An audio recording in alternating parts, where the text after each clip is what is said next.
السلام علیکم ناظرین محترم. ناظرین محترم، کہا جاتا ہے کہ خدا نے آج تک ایسا کوئی مرض پیدا ہی نہیں کیا کہ جس کی دوا پیدا نہ کی ہو. سویڈن کے مصنف، صحافی اور اسٹریٹجک تجزیہ کار برٹل لیٹنر نے چین بھارت تنازع کے حوالے سے اور پاکستان کے ساتھ موجودہ کشیدگی کے حوالے سے اہم ترین انکشافات کیے ہیں، اور یہ انکشافات ایشیا ٹائمز کو انٹرویو دیتے ہوئے کیے گئے ہیں کہ جس سے حالیہ بھارت پاکستان کی LOC اور LAC پر موجود کشیدگی واضح ہو جاتی ہے کہ اس کشیدگی کی اصل وجہ کیا ہے، آخر اس کشیدگی کی بیک گراؤنڈ کیا ہے، اور اس کی تہ میں چھپے ہوئے راز سویڈش صحافی نے دنیا پر واضح کیے ہیں.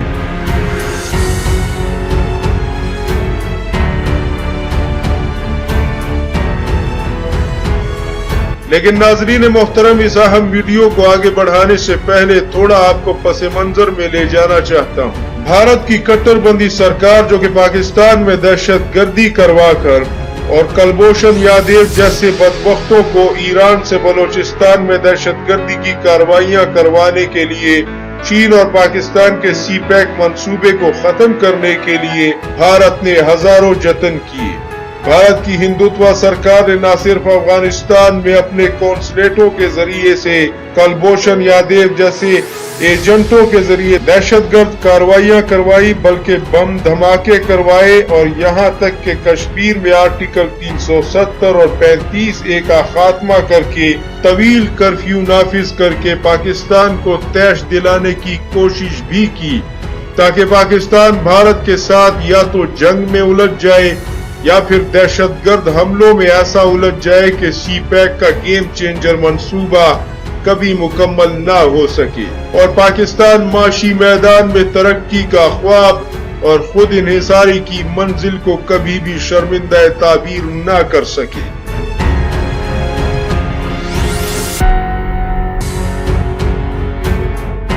لیکن قدرت کو کچھ اور ہی منظور تھا. ISI کا کلبھوشن یادیو کو 250 دہشت گردوں کے نیٹ ورک سمیت زمین بوس کر دینا اور اسے اٹھا کر پاکستان لے آنا،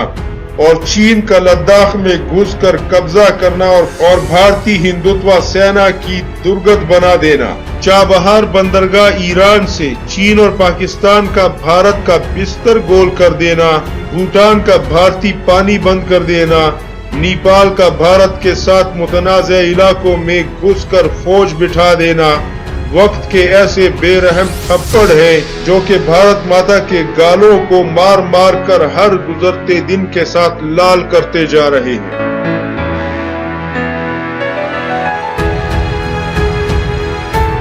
لیکن اب سویڈن کے مصنف، صحافی اور اسٹریٹجک تجزیہ کار برٹل لیٹنر نے چین بھارت تنازع کے حوالے سے اہم ترین راز فاش کیے ہیں. ایشیا ٹائمز کو دیے گئے انٹرویو میں جس میں سب سے اہم بات یہ کی ہے کہ چین کا ون بیلٹ ون روڈ منصوبہ چین کے سپر پاور بننے کے لیے انتہائی لازم و ملزوم ہے، اور بھارت نے امریکہ کے کہنے پر اس میں رکاوٹ ڈالنے کی غلطی کر دی تھی اور سی پیک کو ناکام بنانے کی کارروائیاں بھی کی جو کہ اس منصوبے کا آخری سرا ہے اور پاکستان کی گوادر بندرگاہ تک پہنچتا ہے. لہذا چین اب بھارت کو اس جرم کی سزا دینے کے لیے بھارت کی سرحدوں پر ان تمام تر جغرافیائی کمزوریوں پر ہاتھ ڈال رہا ہے جو کہ بھارت کو نہ صرف درد پہنچاتی ہیں بلکہ اسے خوف اور وہم و گمان کے علاوہ اپنے وجود کے حوالے سے کشمکش میں مبتلا کیے ہوئے ہیں.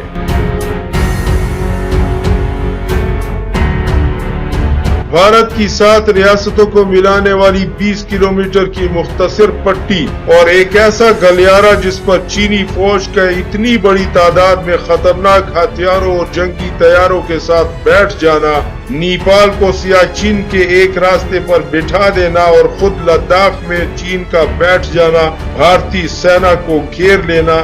صرف یہی نہیں بلکہ اروناچل پردیش اور اتراکھنڈ کے علاقوں میں گھس کر اب وہاں میکشی نامی جدید ترین بختربند گاڑیوں اور لائٹ ویٹ ٹینکوں کو سینکڑوں کے حساب سے تعینات کرنا تاکہ لڑائی کے دوران سنگلاخ پہاڑوں اور چٹانوں پر یہ لائٹ ٹینک اور بختربند گاڑیاں برق رفتاری سے سفر کرتی رہے اور دشمن کی کمر توڑ کر رکھ دیں۔ صرف یہی نہیں بلکہ بھارتی سرحد کے قریب بھوٹان ایئر بیس پر چین نے دنیا کے جدید ترین 5ویں جنریشن کے لڑاکا طیارے J-20 تعینات کیے ہیں۔ بہت بھاری تعداد میں تعینات ہونے والے J-20 طیارے کسی بھی وقت بھارت کے 7 سرحدی صوبوں پر خطرناک بمباری کے مقصد کے لیے تعینات کیے گئے ہیں۔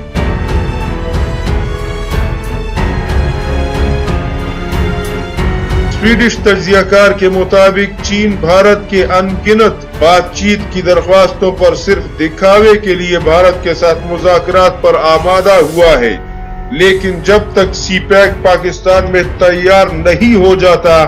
چین بھارت کو اسی طرح مسائل میں الجھائے رکھے گا۔ اور دوسری طرف پاکستان بھی جب سے افغان بارڈر سے فارغ ہوا ہے پاکستان کی پوری فوج بھارتی سرحد پر ہے اور لائن آف کنٹرول پر پاکستانی فوج بھارت کے ساتھ بڑی سختی اور بے رحمی سے نمٹ رہی ہے۔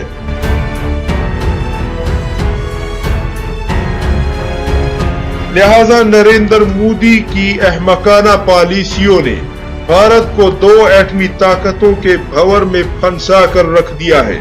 اور اب بھارت کے پاکستان کے خلاف پانی کے ہتھیار کو استعمال کرنے کے حوالے سے بھی چین نے بندوبست کر لیا ہے اور وہ چین سے برہم پترا کی ندی جو کہ بھارت کے کروڑوں کسانوں کی زندگیاں وابستہ کیے ہوئے ہے،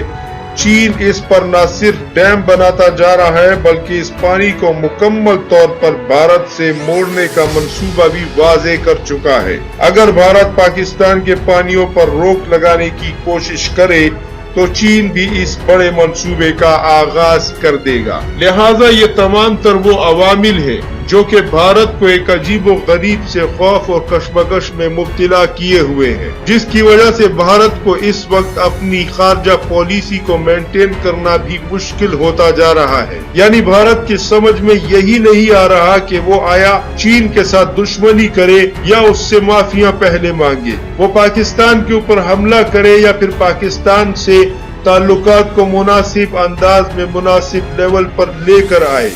وہ امریکہ کی آشیرواد سے چین کو آنکھیں دکھائے یا پھر امریکہ کو ٹاٹا بائے بائے کر کے فارغ کر دے۔ لہذا اس وقت نریندر مودی کی سرکار سر جوڑ کر صرف اسی مسئلے میں پھنسی ہوئی ہے کہ 2 ایٹمی طاقتوں کے درمیان بھارت ماتا ایک سینڈوچ کی طرح پھنس چکی ہے اور اب اس سے نکلنا اتنا آسان کام نہیں ہے، جسے کہ پاکستان کے اسٹریٹجک صلاحکاروں اور چین کے اسٹریٹجک تھنک ٹینکس کے حوالے سے ایک بہت بڑی کامیابی قرار دیا ہے۔ اور یہ تمام تر آرٹیکل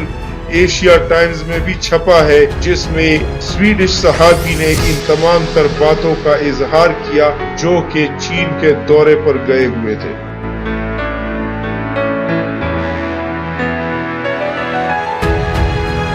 اس رپورٹ میں یہ بھی کہا گیا ہے کہ پاکستان اس وقت اپنی معاشی مشکلات کو ختم کرنے کے لیے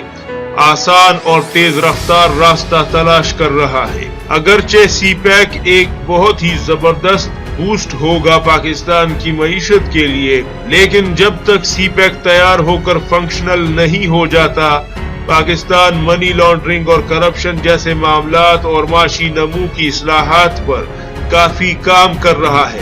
جس کے ثمرات آہستہ آہستہ پاکستانی معیشت میں نمودار ہو رہے ہیں، جس کی وجہ سے یہ محسوس ہو رہا ہے کہ پاکستان مستقبل قریب میں ایک مضبوط معاشی ساکھ حاصل کرنے میں کامیاب ہو جائے گا۔ اور شاید یہی وہ وقت ہوگا جب پاکستان معاشی طور پر مستحکم ہو کر جنوبی ایشیا ہی نہیں بلکہ پورے ایشیا میں اپنی بالادستی قائم کرنے کے لیے زبردست اقدامات اٹھائے گا، جس کے لیے بڑی بے چینی اور بے صبری سے پاکستانی قوم انتظار کر رہی ہے۔ اللہ تعالیٰ پاکستان کی اور پاکستان کے رہنے والوں اور تمام مسلمانوں کی حفاظت کرے۔ پاکستان زندہ باد۔